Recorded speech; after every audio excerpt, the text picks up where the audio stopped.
Article 3 का महत्व कई आयामों में समझा जा सकता है, जो भारत की संघीय संरचना और राष्ट्रीय एकता को मजबूत करता है। 1. संघीय लचीलापन और अनुकूलन। भारत जैसे विविधतापूर्ण देश में, जहां भाषा, संस्कृति और भौगोलिक परिस्थितियां भिन्न है, आर्टिकल 3 संसद को राज्यों का पुनर्गठन करने की शक्ति देता है। ये लचीलापन 1956 के राज्य पुनर्गठन आयोग की सिफारिशों को लागू करने में महत्वपूर्ण था, जिसने भाषाई राज्यों के गठन को प्रोत्साहित किया। ये सुनिश्चित करता है कि प्रशासनिक इकाइयां जनसंख्या, भौगोलिक आकार और आर्थिक जरूरतों के अनुसार प्रभावी हों। 2. क्षेत्रीय आकांक्षाओं को संबोधित करना। कई क्षेत्रों में अलग राज्य बनाने की मांग उठी है, जैसे बोडोलैंड, विदर्भ या हरित प्रदेश। आर्टिकल 3 इन मांगों को कानूनी रूप से संबोधित करने का आधार प्रदान करता है।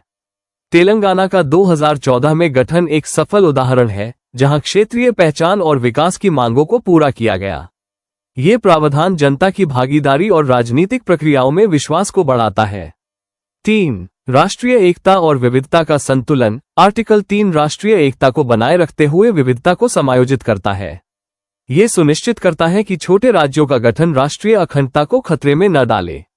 2019 में जम्मू कश्मीर का पुनर्गठन एक जटिल लेकिन महत्वपूर्ण कदम था, जो राष्ट्रीय सुरक्षा और प्रशासनिक नियंत्रण को मजबूत करने का प्रयास था। ये प्रावधान भारत की एकता में विविधता की अवधारणा को साकार करता है, जो संविधान की प्रस्तावना में निहित है।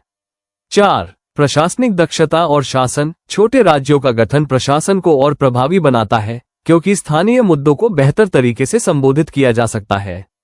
उदाहरण के लिए, उत्तराखंड और झारखंड का गठन पहाड़ी और आदिवासी क्षेत्रों की विशिष्ट जरूरतों को पूरा करने के लिए था। ये जनसंख्या घनत्व और संसाधनों के वितरण को संतुलित करने में मदद करता है, जिससे विकास समान रूप से हो सके।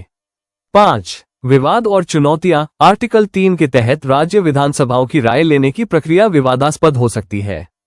कुछ राज्यों का मानना है कि उनकी स्वायत्तता पर इसका असर पड़ता है, खासकर जब उनकी राय को अनदेखा किया जाता है।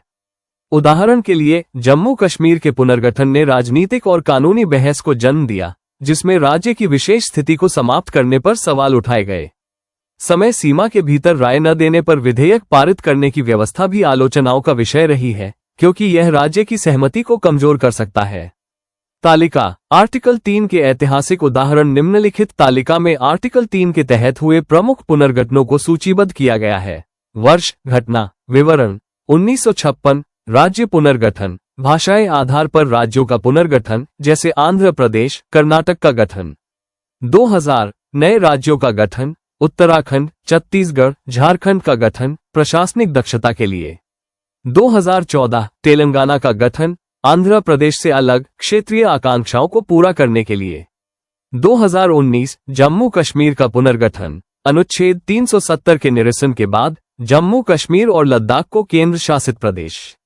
निष्कर्ष। आर्टिकल 3 भारत के संविधान का एक महत्वपूर्ण उपकरण है, जो देश की संघीय संरचना को मजबूत करता है और क्षेत्रीय विविधता को समायोजित करता है। ये राष्ट्रीय एकता और प्रशासनिक दक्षता को बढ़ावा देता है, लेकिन साथ ही राज्य की स्वायत्तता और सहमति के मुद्दों पर भी बहस को जन्म देता है। ये प्रावधान भारत को एक गतिशील और अनुकूलनीय राष्ट्र बनाए रखने में मदद करता है, जो अपनी विविधता को गले लगाते हुए एकता को बनाए रखता है।